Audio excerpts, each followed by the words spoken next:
자, 이제 이번에는 우리가 정신장애를 어떻게 분류를 하는 것인가, 네, 정신장애 분류를 한번 생각을 해보겠습니다.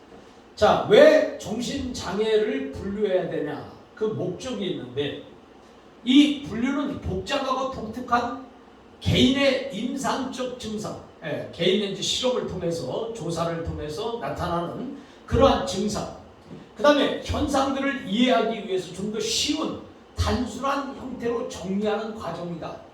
그래서 어떤 그 이상 심리를 또 이 그 심리적인 문제를 우리가 분류를 해야, 그래서 어떻게 뭐 치료 방법도 나오든지 아니면 여러 가지 또 그것을 다룰 수 있잖아요. 그냥 막 복잡하게 한 대로 묶어갖고 그것을 해결하기는 어려운 문제다. 그렇기 때문에 우리는 이것을 분류하는 거예요. 그 정리를, 분류라는 것이 정리하는 과정이죠. 정리하는.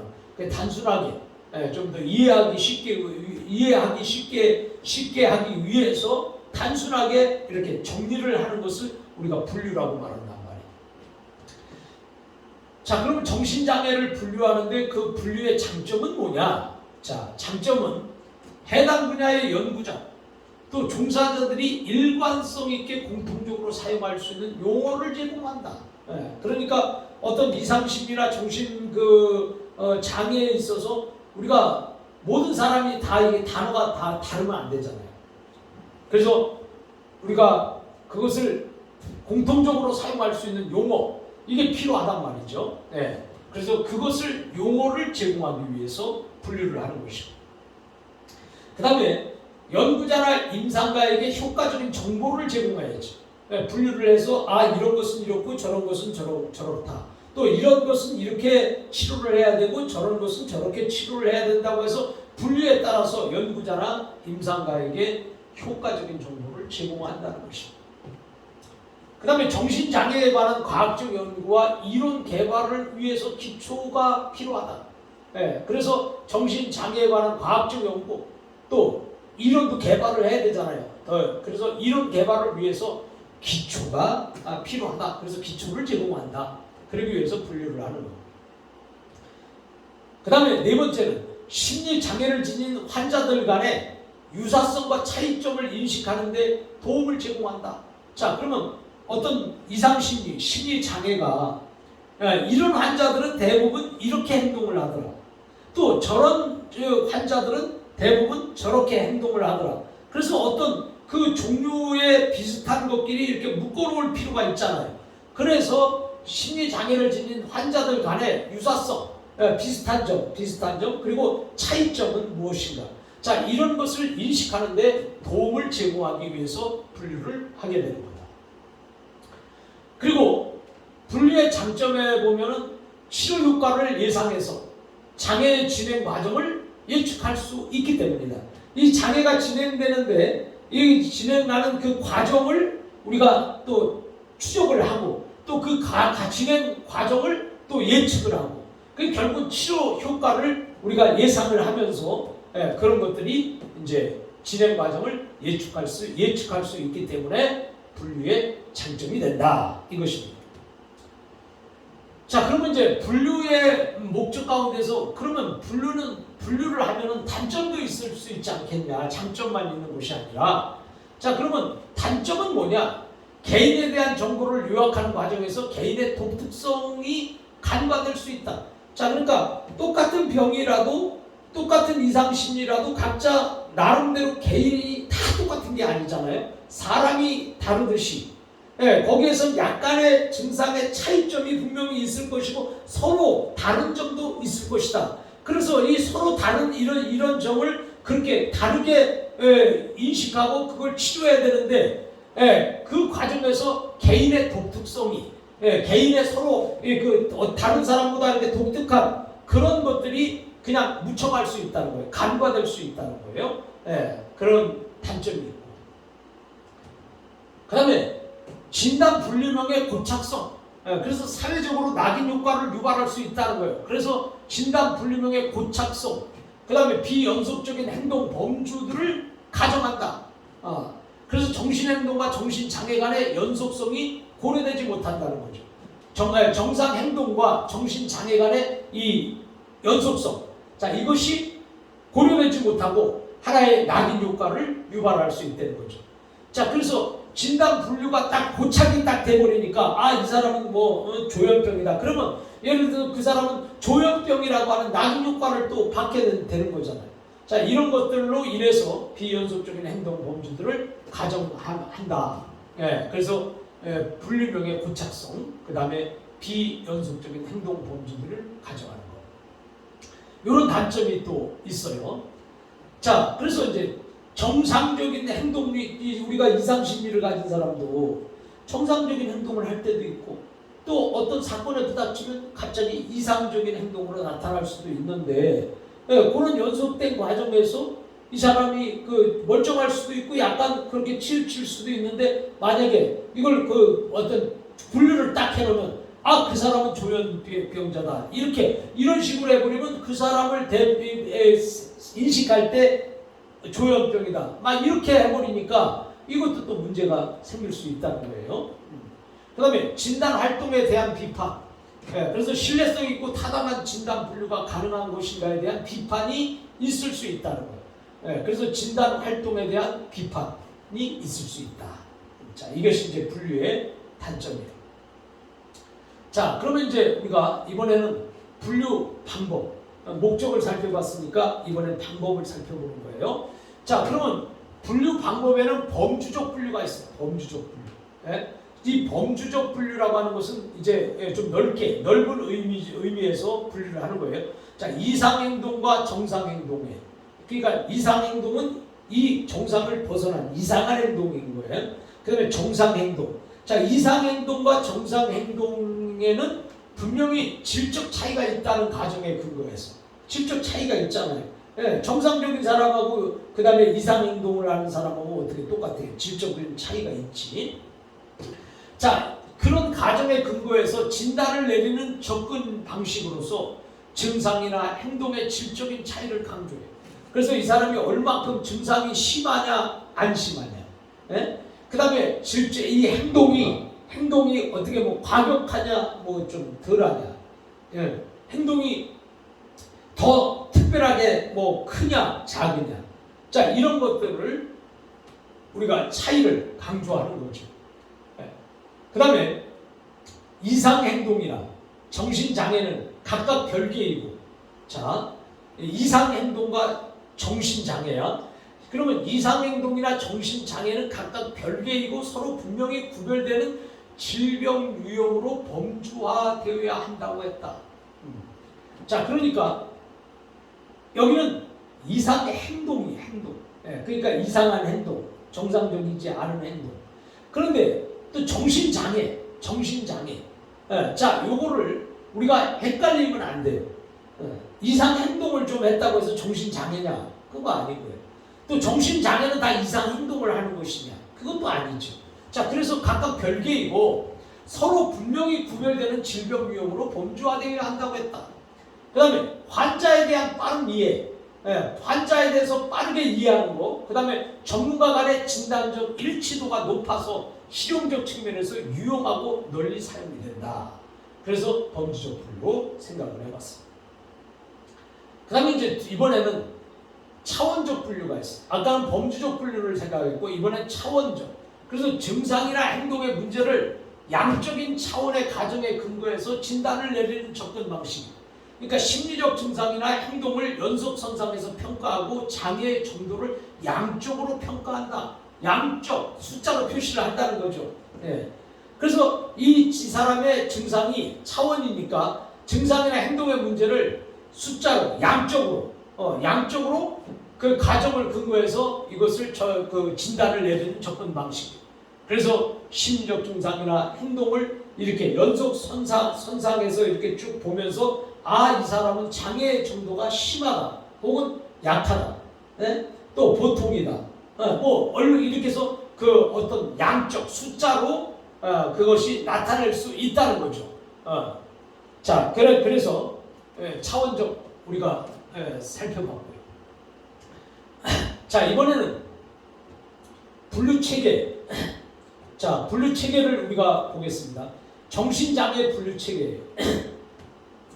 현재 연구와 임상 장면에서 널리 사용되고 있는 정신장애 분류 체계는 DSM-5와 ICD-10이 있다. 이거 이제 여러분들이 이렇게 알고 있으면 되고요. 자, 미국 DSM 이거는 미국 정신의학회에 의해서 편찬된 정신장애 진단 및 통계 편람이고, ICD는 WHO에서 공인한 질병 및 건강 관련 문제에 대한 국제 통계 분류, 그러니까 국제 질병 분류예요. 국제 통계 분류. 뇌의 정신 및 형태 장애가 포함되어 있습니다. 자, 우리는 DSM-5를 한번 보자고요. 그래서 정신장애 진단을 좀 더 편리하게 할 수 있도록 구성되었다. 그리고 범주적 진단 체계의 한계를 보완하기 위해서 차원적 평가를 도입한 호남 모델이다. 그래서 차원적 평가, 이 평가를 도입한 호남 모델이에요. 평가라고 하는 평가. 그래서 호남 모델을 적용해서 진단 명칭이 개정이 된 겁니다. 그리고 정신장애를 20개 주요 범주로 구성을 했습니다. 그래서 20개 정신장애를 주요 범주로 나눴고 구성을 했고, 또 400여 개의 정신장애의 하위 유형이 포함된다. 자, 그러니까 정신장애를 크게는 20개로 나눴고, 그 20개에서 구체적으로 400여 개의 정신장애 하위 유형이 있다는 거죠. 자, 이번에는 그러면 우리가 이 정신장애의 유형에 대해서 한번 생각을 해보겠습니다. 자, 정신장애는 어떤 유형들이 있는가 그것을 살펴보겠습니다. 자, 제일 먼저 항상 정신장애의 유형에서 제일 항상 먼저 나오는 게, 이 사람은 이 세상에서 태어나면서 누구든지 다 불안장애를 갖고 있어요. 그런데 이 불안장애, 그래서 인구의 약 15%가 평생 동안 한 번 이상 경험을 했다. 그러니까 지구의 인구가 70억이라면 그 중에 15% 이상이 평생 동안에 한 번 이상 경험을 하며 정신장애 중 가장 흔한 장애다. 자, 여러분 중에서도 아무리 멀쩡한 사람이라 할지라도, 정상적인 사람이라 할지라도 인생에서 불안을 안 느껴본 사람이 있을까요? 어떤 것을 결정할 때, 또 혹은 혼자 있을 때, 또 갑자기 왜 두려울 때, 자, 이런 것들이 이 세상을 살아가는 동안에 많은 사람들이 불안을 안 느껴본 사람은 거의 없을 것이다. 자, 이런 생각을 제가 해봅니다. 여러분들도, 이 강의를 듣는 여러분들도 일생을 살면서 많이 불안한 건 많이 느꼈을 거예요. 그리고 평생 동안 나는 불안을 한 번도 못 느꼈다, 이런 사람이 정말 있을까? 그런 생각을 해봅니다. 그러나 이제 우리는 인간이 불안을 할 수는 있어요. 어떤 상황에서 순간적으로 혹은 잠시 동안 혹은 어느 기간 동안은 그 문제가 해결될 때까지는 불안할 수가 있죠. 그런다고 해서 장애는 아니다. 자, 그러면 그 기간 동안, 또 아니면 그 문제가 해결될 때까지 또 순간적으로 불안할 수 있는 것은 다 사람이기 때문에 다 똑같은데, 문제는 불안장애다 하면은 그 사람은 항상 불안한 상태에 머물러 있는 거죠. 그래서 뭐든지 안정이 없는 거죠. 불안 속에서 사는 사람이 있는 거죠. 이거는 불안장애. 그럼 우리가 살면서 아무리 긍정적인 사람도 살면서 꼭 불안할 수 있어요.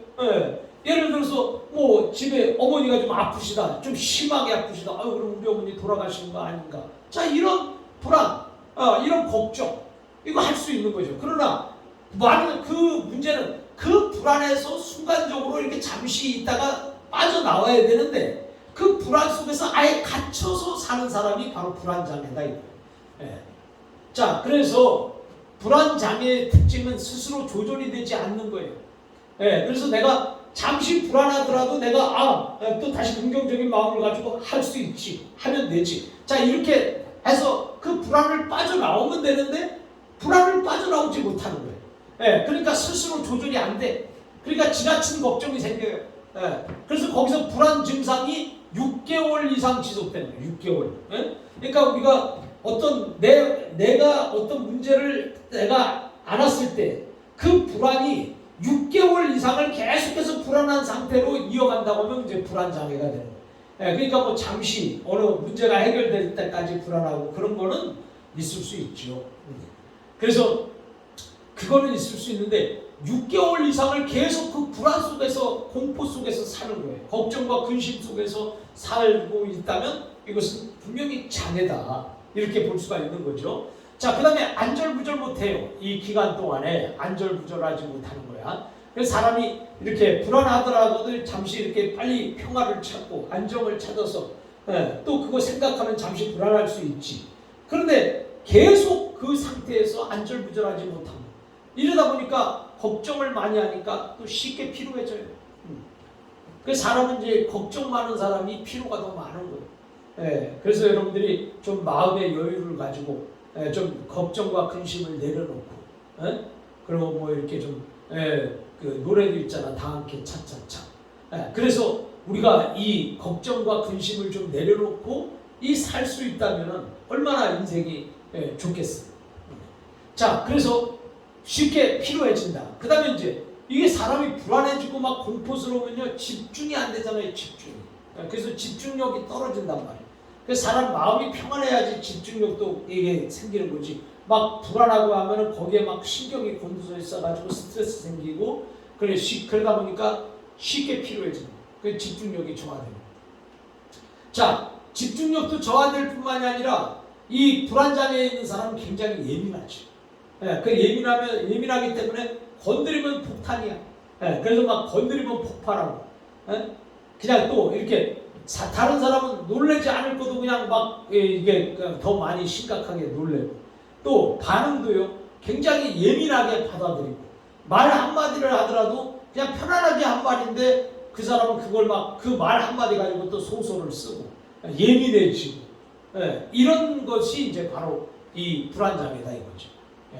그 다음에 이제 불안해지니까 굉장히 막 근육이 막 수축되는 거잖아요. 우리가 어떤 갑자기 막 무서워 보아요. 소름이 막 끼치잖아. 이렇게 막 소름이 막 돋잖아요. 그것처럼 우리가 이제 이 불안장애가 되다 보면 근육도 긴장을 그 근육이 막 긴장을 해가지고 막 신경이 곤두서 있게 되겠죠. 그리고 수면 장애. 그 수면 장애라는 것은 잠을 못 자는 거예요. 불안하니까 잠을 못 자. 마음이 평안해야지 잠도 자는 거지. 이게 마음이 불안하면은 잠도 못 자는 거예요. 그래서 우리가 수면 장애 6가지 증상 중 3가지 이상이 동반이 된다. 자, 수면 장애는 이제 사람이 말이에요. 우리가 이제 그 젊었을 때는 잘 자요. 젊었을 때 잘 자는데 이제 늙으면은 이제 사람도 이 생각 저 생각이 많아지는 거예요. 그러다 보니까 잠도 줄어드는 거예요. 자, 그랬을 때 우리가 이제 이 수면 장애가 또 생기게 되는 거죠. 그래가지고 이 걱정 저 걱정 하다 보니까 이게 스스로 잠을 못 이루니까 잠 못 자가지고 지금 힘든 사람이 얼마나 많아요. 이 지구상에. 그래서 잠을 잘 자는 것도 그 복이에요. 근데 잠을 못 자는 거예요. 잠을 못 자니까 수면제 먹게 되고 또 잠을 못 자니까 밤을 꼬박 새우게 되니까 낮에도 막 졸고 피곤하고 이렇게 되잖아요. 여러분들이 수업하다가도 이거 뭐 좋은 사람 있잖아요. 이것도 이게 잠을 못 잤으니까 수업 시간에 막 졸고 그럴 수 있겠지. 다행히 뭐 제 시간에나 좋은 사람이 없어서 괜찮지만 뭐 거기야 뭐 동영상 찍는데 뭐 좋은 사람이 어디 있겠어. 자, 여기 보면 그래서 이제 이 6가지 보세요. 자, 여기에 보면 수면 장애, 그 다음에 근육 긴장, 예민함, 집중력 저하, 그 다음에 쉽게 피로해지고 안절부절 못하는 거. 자, 이 6개 중에서 3가지 이상이 나타났다. 내가 이 6개 중에서 3가지가 지금 나하고 해당이 된다. 그러면 여러분들이 그것이 이상이라는 거예요. 이상이 동반이 된다. 자, 그래서 여러분들이 안절부절 못하는 거 있나요? 또 쉽게 피로해지는 거 있나요? 그 집중력이 저하되는 게 있고 예민하냐, 근육이 긴장되냐, 잠이 안 오냐. 자, 이 6가지 중에서 3가지.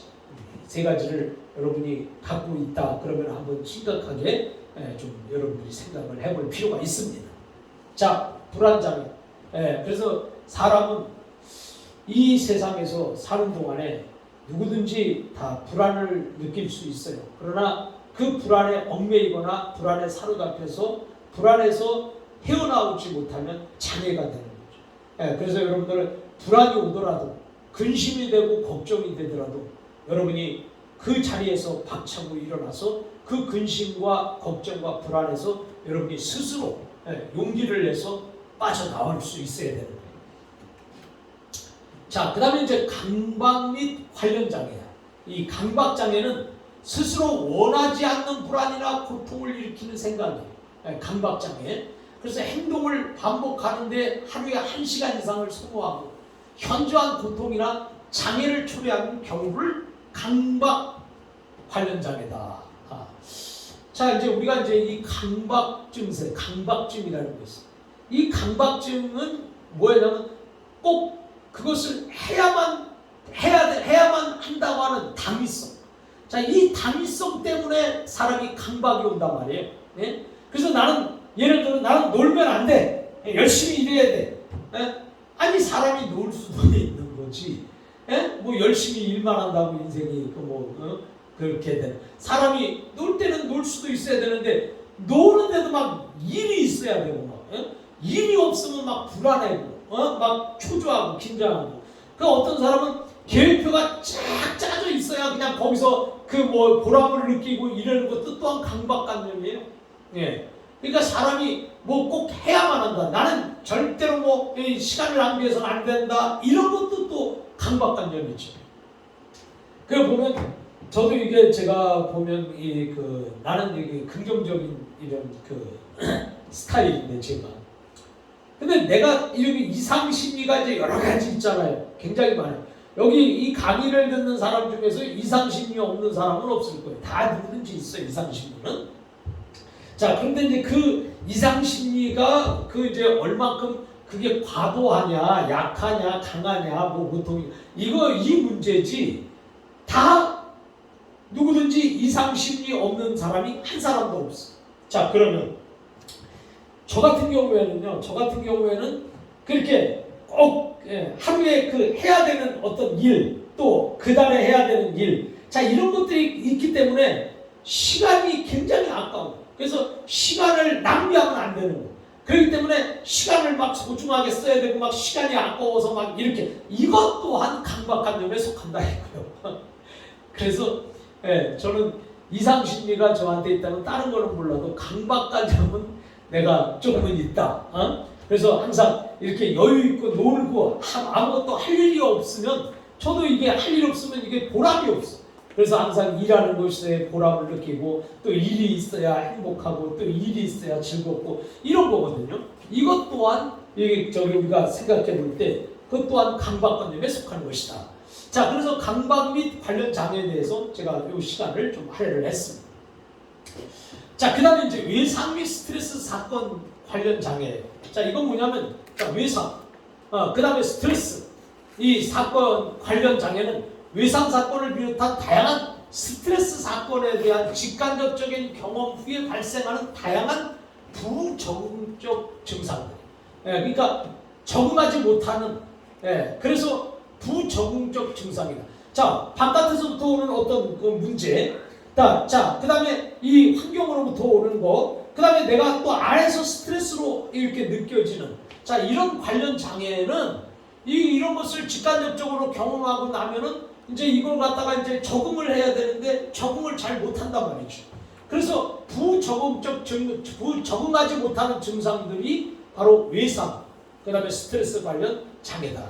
그래서 사람들은 환경에 영향을 안 받을 수가 없어요. 사람들은 다 환경에 영향을 받죠.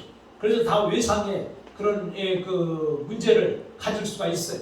또 그 다음에 내가 안에서 내가 스트레스로 어떤 것이 고민되고 또 내 자신이 그것이 버거워지고 또 그것이 내 나름대로 고통스럽고 이것으로 인해서 내 행동이 좀 위축된다. 그러면 그것 또한 스트레스거든요. 자, 이런 것들이 결국은 이것을 자꾸 경험을 하게 되면 이것을 계속 하게 되면은 그 경험 후에 발생되는 게 있어요. 그 발생하는 다양한 적응하지 못하는 그러한 증상들을 우리가 외상 및 스트레스 관련 장애라고 한다. 이렇게 말합니다.